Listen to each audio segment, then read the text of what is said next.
이사야 50장은 바벨론 포로로 잡혀가 고통을 겪고 있는 유다 백성들을 향한 하나님의 말씀입니다. 유다는 바벨론 포로로 끌려가면서 과연 하나님께서 우리를 위하시는가에 대한 의문을 품습니다. 그런 유다의 의문에 대하여 하나님께서는 대답을 하십니다. 먼저 1절의 말씀에서는 하나님께서 남편의 입장에서 유다 백성에게 설명합니다. 나 여호와가 이같이 말하노라. 내가 너희의 어미를 내보낸 이혼 증서가 어디 있느냐? 라고 묻습니다. 당시 남편에게는 아내가 마음에 들지 않으면 내쫓을 수 있는 권한이 있었습니다. 그래서 이혼 증서를 주어 내보내면 그만이었습니다. 그러나 하나님은 그렇게 하지 않으셨습니다. 2절 말씀이 하나님께서 아버지와 자녀 입장에서 설명을 하십니다. 내가 어느 체주에게 너희를 팔았느냐? 당시 아버지는 자기가 빚진 것을 갚기 어려울 때는 자녀를 채권자에게 노예로 팔아서 그 빚을 대신할 권한이 있었습니다. 유대인들이 바벨론 사람들에게 노예로 살고 있지만 그것이 하나님께서 바벨론에게 빚을 지었기 때문입니까? 결코 그렇지 않습니다. 그러면 무슨 이유로 유다 백성들이 이런 고통을 당하게 된 것입니까? 1절 후반부에 보면 보라 너희는 너희의 죄악으로 말미암아 팔렸고 너희의 어머니는 너희의 배역함으로 말미암아 내 보냄을 받았느니라.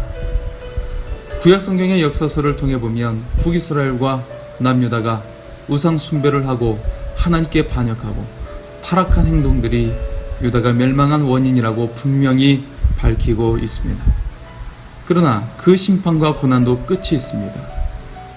2절의 말씀입니다. 내가 와서도 사람이 없었으며 내가 불러도 대답하는 자가 없었으며 어찌 되느냐?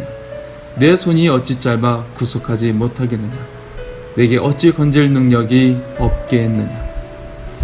하나님은 어떤 분이십니까? 찾아오시는 분입니다. 우리를 불러주시는 분입니다. 절망의 상황에 찾아오시고 불러주십니다. 우리를 구원해주시기 위하여 오십니다. 하나님께서 복주시기 위하여 부르실 때에 대답하지 않는다면 얼마나 안타까운 일이 되겠습니까? 하나님은 출애굽 때에 홍해바다를 갈라 이스라엘 백성들을 구원하셨던 경험을 되새기게 하십니다. 2절의 후반절에 보면 보라 내가 꾸짖어 바다를 마르게 하며 강들을 사막이 되게 하며 물이 없어졌으므로 그 물고기들이 악취를 내며 갈아여 죽으리라. 우리가 구원받기에 합당한 자로 준비만 되어 있다면 하나님은 얼마든지 도우실 수 있습니다. 우리도 이 어려운 고통의 현실에서 벗어나기를 바란다면 내게 일어난 사건의 영적 의미를 명확히 하고 주님의 구원을 기다리기에 합당한 자가 되어야 할 것입니다. 우리가 당한 고통은 영원한 고통이 아니라 그 고통은 끝이 있습니다. 유다 백성의 고통 속에 하나님은 해방하시고 구원해 주실 계획이 있음을 이사야 선지자를 통하여 알려주셨습니다.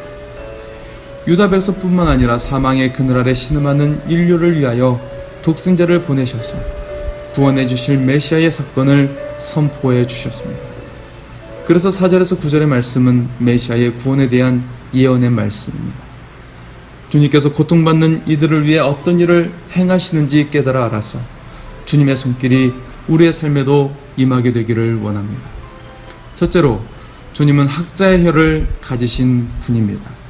4절 말씀에 주 여호와께서 학자들의 혀를 내게 주사 나로 공고한 자를 말로 어떻게 도와줄 줄을 알게 하시고 아침마다 깨우치시되 나의 귀를 깨우치사 학자들 같이 알아듣게 하시도다.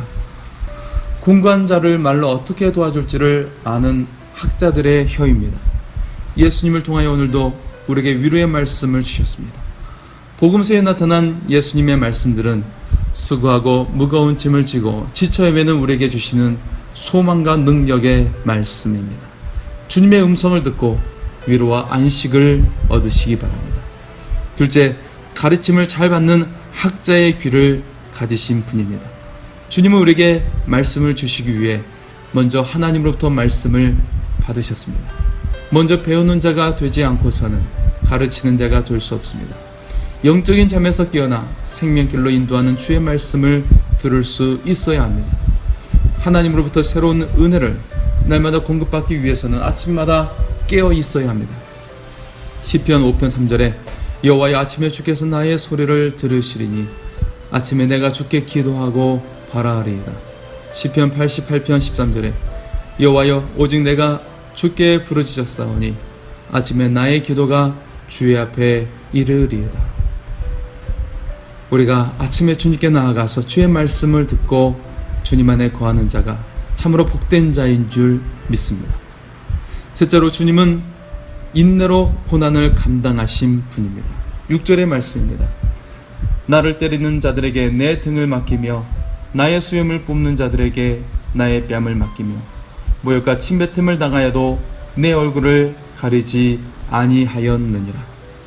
십자가의 고난을 묵상하며 주님은 인간으로서 겪을 모든 아픔과 상처와 고통을 몸으로 모두 겪어내셨습니다.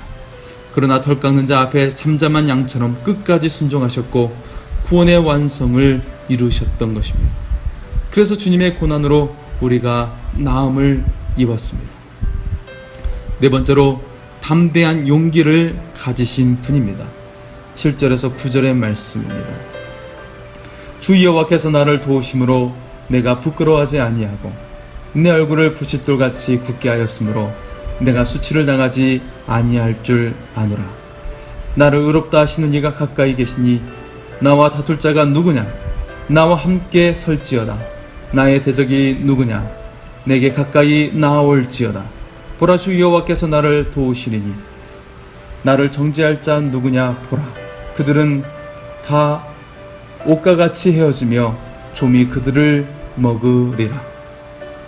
주 여호와께서 나를 도우시리라. 하나님을 의지하는 것은 선지자 이사야나 예수님이나 마찬가지였습니다. 나를 의롭다 하시는 이가 가까이 계시니 거짓 비방과 고소를 당하면서도 오직 하나님께서 나를 의롭게 여겨주심을 믿고 나아갈 때 담대해질 수 있습니다.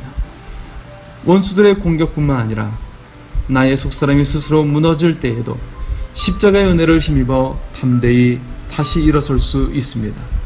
나를 위해 십자가를 지신 주님의 은혜를 생각하며 흔들림 없이 담대하게 주님의 보좌 앞에 나아가야 합니다. 주님은 그 어떤 것도 두려워하지 않고 원수를 향해 선포합니다. 나와 다툴 자가 누구냐? 나와 함께 설지어다. 나의 대적이 누구냐? 내게 가까이 나아올지어다. 로마서 8장 33절에 누가 너희 하나님께서 택하신 자들을 고발하리요. 우리 주 그리스도 안에 있는 하나님의 사랑에서 그 어느 것도 끊을 수 없다고 말씀합니다. 본문 마지막 부분은 구원의 복음을 정리한 내용입니다. 여호와 이름을 의지하는 자는 비록 빛이 없는 어둠 속에 걸어가게 될지라도 위로를 받게 될 것이나 믿지 않는 자는 잠시 그가 피운 불빛 속에 갈지라도 슬픔 속에 심판을 받게 될 것입니다. 지금은 어둠 가운데 있을지라도 주님만을 의지하시기 바랍니다. 주님을 의지하는 자는 영원한 승리와 기쁨을 결국 얻게 됩니다. 잠시 동안 살게 될 이 세상의 낙을 쫓는 것이 아니라 영원한 생명과 영광의 면류관을 주시는 주님 앞에 나가기를 원합니다.